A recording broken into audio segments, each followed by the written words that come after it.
In the soft glow of the evening, as I sat in my living room, the sudden buzz of the intercom broke the silence. Brushing away tears, I glanced at the screen to see my mother-in-law and Martha waiting outside. A wave of relief washed over me, thinking they were here to lend a hand. With quick steps, I reached the door and swung it open, only to freeze in surprise.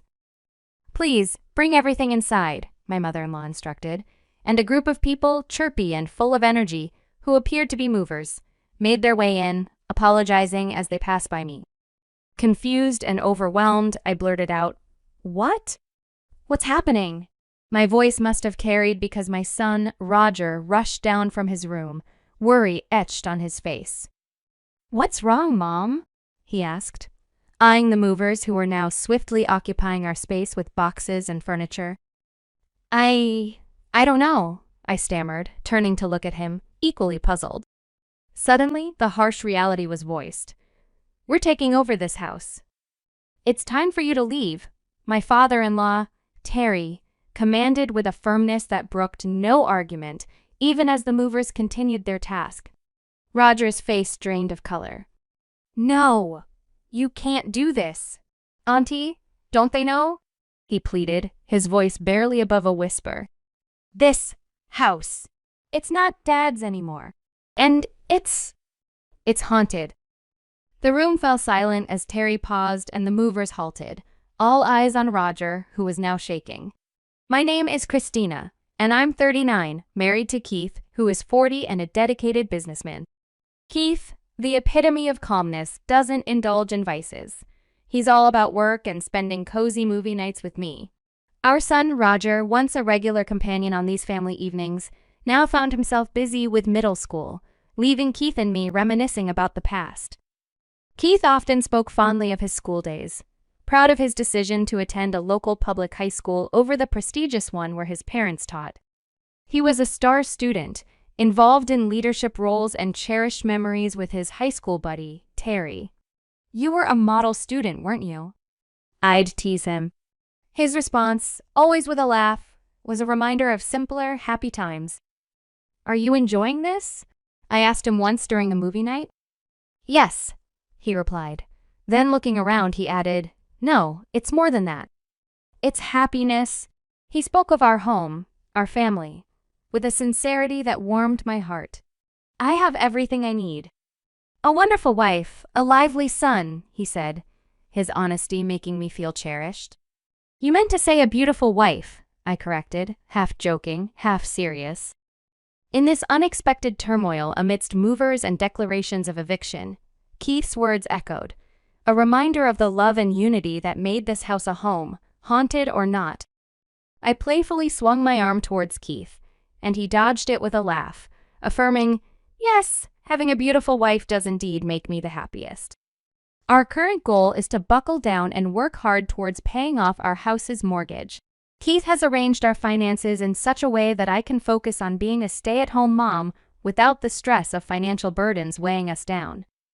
I often find myself thinking how fortunate I am to have Keith, a man so considerate and kind as my partner. While we were sitting side by side, lost in the storyline of a DVD, these thoughts warmly filled my mind. Keith frequently shares how content he is with our married life. However, I can't shake off the feeling that his happiness was not as profound before we got married, especially during the times he spent at his parents' home. The tension and strained relationships he has with his family, particularly with his parents and his sister Martha, are evident and point towards underlying issues. The genesis of these issues, from what I've gathered, seems to revolve around Keith's decision to not attend the high school his parents had chosen for him. In contrast, Martha, who is 3 years his senior, complied with all their parents' wishes. She attended the high school they chose for her, maintained the high grades they expected, and even secured a job at a company they approved of. According to Keith, Martha's compliance has made her overly reliant on their parents, leaving her with a diminished capacity to make independent decisions or adapt to unforeseen circumstances. This dependency manifested clearly when Martha ventured into the workforce. Accustomed to operating under explicit instructions, she found herself paralyzed in a work environment that demanded initiative and independence. Her discomfort and inability to adapt led her to resign in less than a year. Subsequently, her parents hurriedly arranged a marriage for her, choosing a husband on her behalf. Despite having a capable son in Keith, they went as far as to adopt my brother-in-law, making him part of their household, a move that puzzled me greatly. I often ponder over the need for Keith's parents to adopt another son when they already had Keith, who was perfectly capable and deserving of their love and attention. Keith's father is an ordinary businessman, yet there seemed an undue emphasis on projecting a certain image, particularly through the education of their children. They stretched their finances to send Keith and Martha to private high schools, a decision Keith attributes to his parents' desire to maintain a facade of affluence and prestige. Keith recounted stories of a wealthy family living near his parents, with a daughter the same age as Martha. The girls spent their childhood playing together, but as they entered elementary school, their paths began to diverge. This story, among others, sheds light on the complex dynamics and pressures within Keith's family, illustrating a pattern of decisions driven more by external appearances than by the well-being and preferences of the family members themselves. She attended a private school and started to drift apart from the other kids in our neighborhood. Keith's parents didn't have any big problems with that family, but they seemed pretty jealous.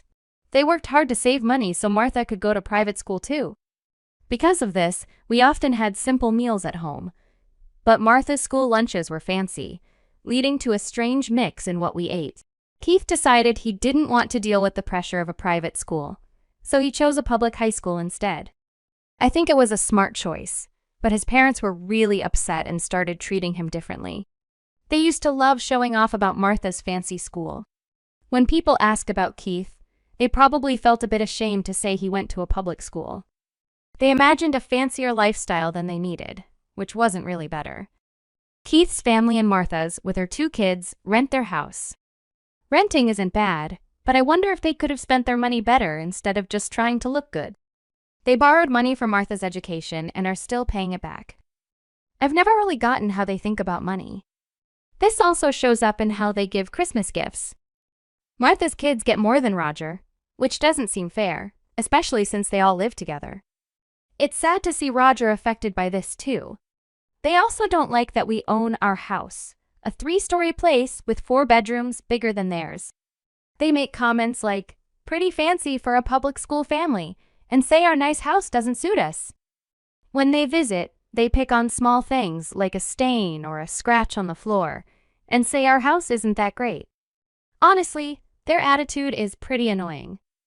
They don't have to come over if they don't like it here. Keith thinks they act this way because they're jealous. They don't have a lot of money, but we have our own house, even though we're still paying for it. Keith jokes that it's because they always want to look good to others.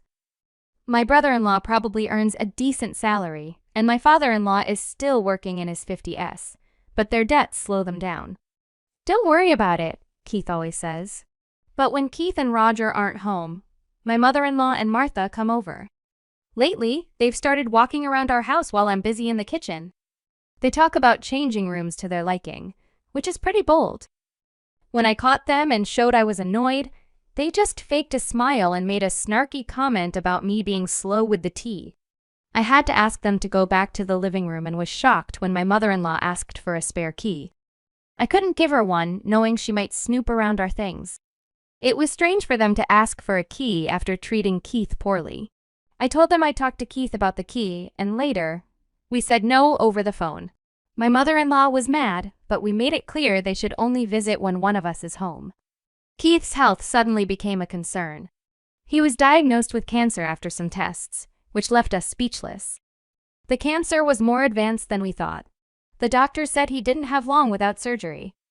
Our insurance wouldn't cover all the costs, including the hospital bills, living expenses, and our house mortgage. Everything we had built seemed to fall apart.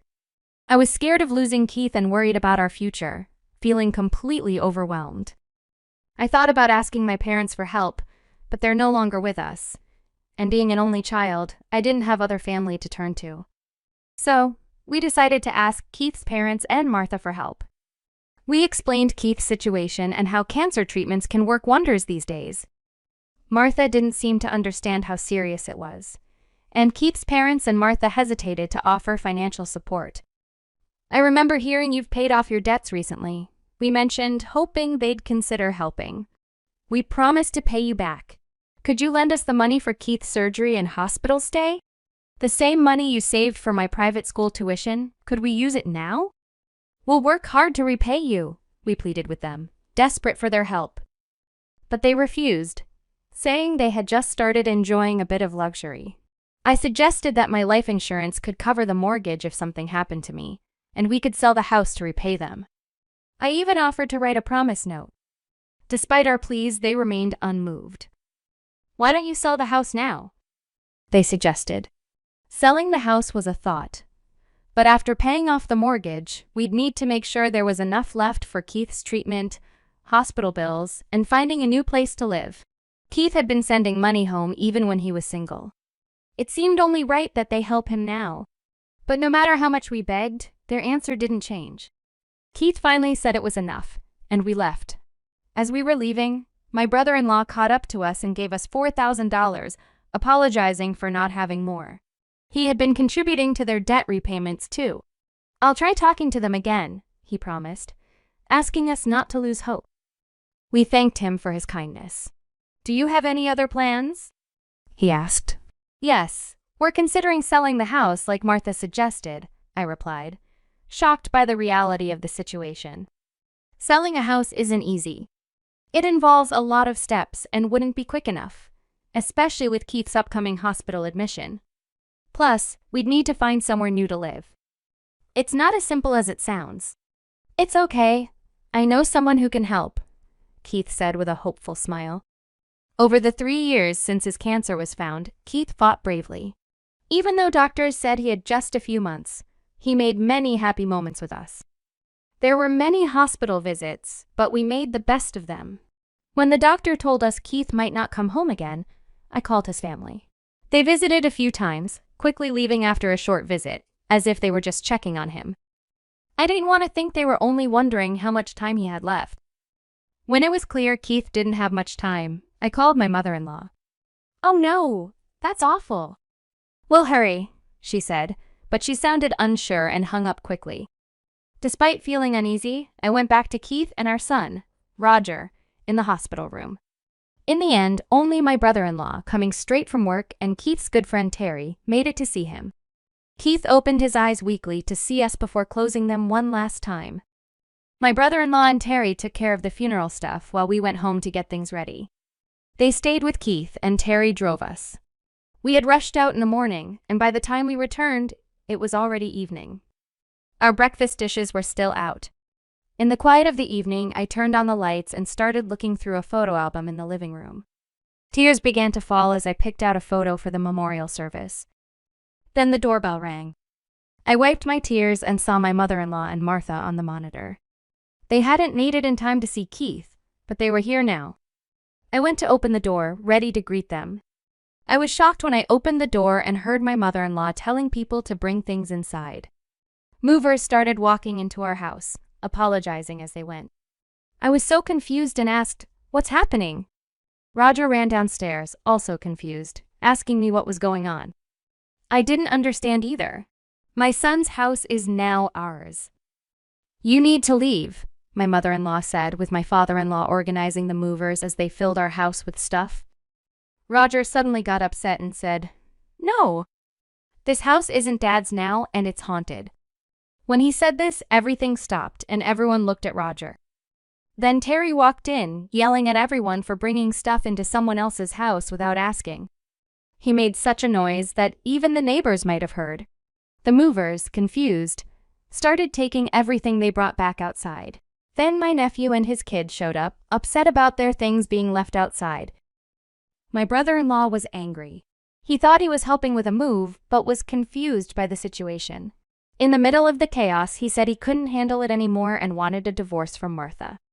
He arranged for his and his kids' things to go to his parents' house.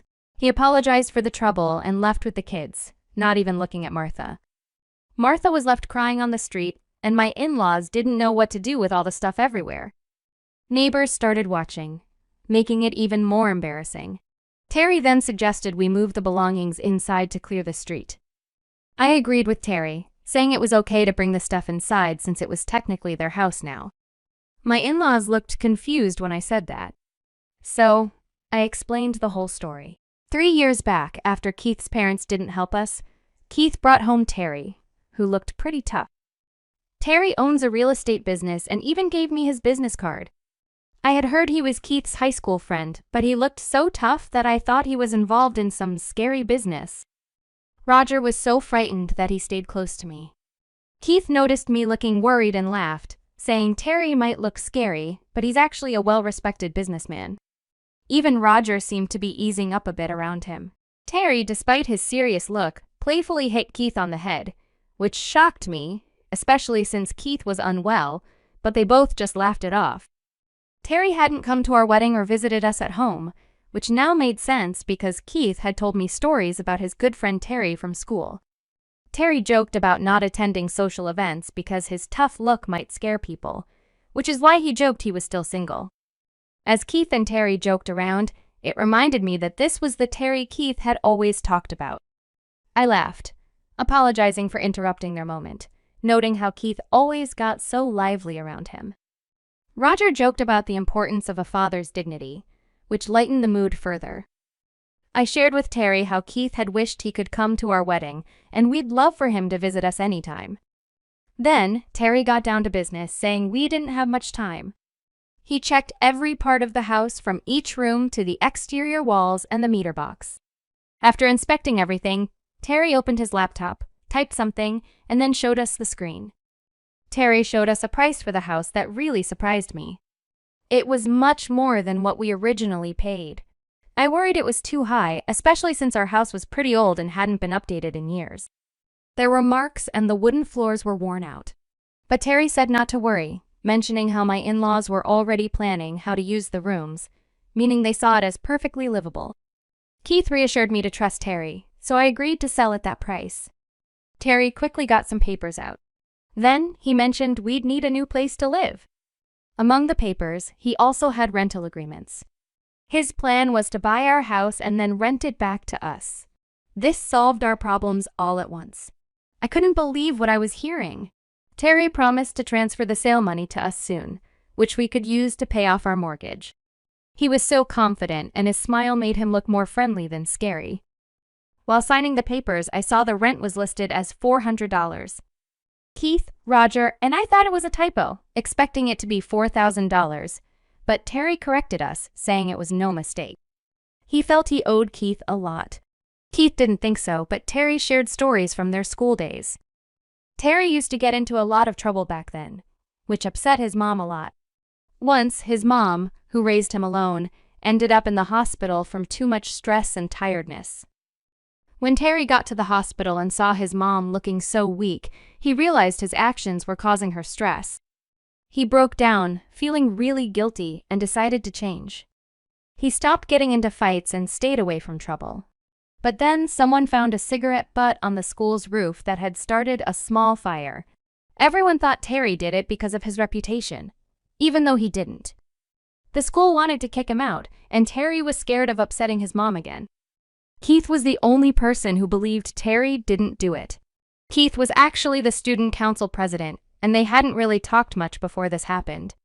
Keith stood up for Terry, went to the principal to defend him, and even found the person who actually caused the fire. Terry was grateful because Keith's help meant he could finish high school, take care of his mom, and later start his own business. That's why Terry felt he owed Keith a lot. After sharing this story, we all felt thankful for Terry's offer about the rent. 3 years ago, this whole thing happened, and now Terry owned our house but was letting us rent it. He even offered to show the documents to prove it and said he could rent it to any of our family members for a good price. The funeral went smoothly, and we moved into a 3-bedroom apartment, Terry suggested. He mentioned we'd probably move back into our house soon. I was curious why he thought that, and so was Roger, who came over to hear more. I was thinking about asking them to leave, but then Terry came up with a different idea. 3 days later, we went back to the house, saying we forgot some things. Terry was with us, and my mother-in-law made us tea and snacks, but not very happily. "How do you find living here?" Roger casually asked his grandfather, who happily said it was great. Really?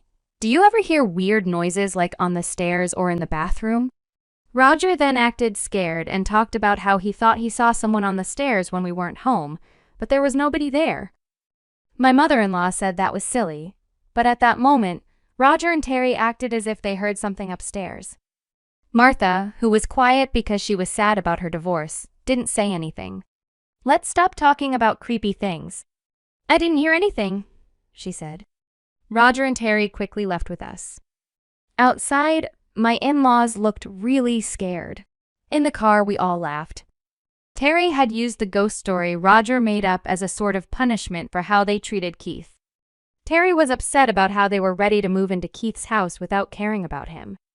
It seemed like the more Terry and Roger talked about ghosts, the more my in-laws started to believe the house was haunted by actual ghosts. They got so scared, they eventually moved out. Terry helped them find another place to live that was affordable. "That was just business," he said, clearly pleased with himself. We all thought he did great. Martha, who had to start working again after her divorce, was now facing real-life challenges on her own. It was a big change for everyone now that they had to look after themselves. In the end, we went back to living in the house that Keith and I originally bought.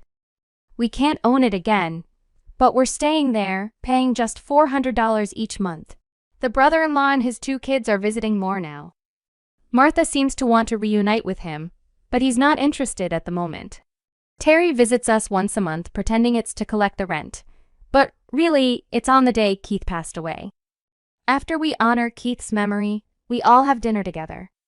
Terry even takes the time to listen to Roger, who's in high school now, talk about what's on his mind. Roger and I find a special happiness in the stories Terry shares about Keith's school days during these dinners. Many of these stories are new to us and show sides of Keith we hadn't seen before. I like to think Keith enjoys these moments with us, joking around like he used to.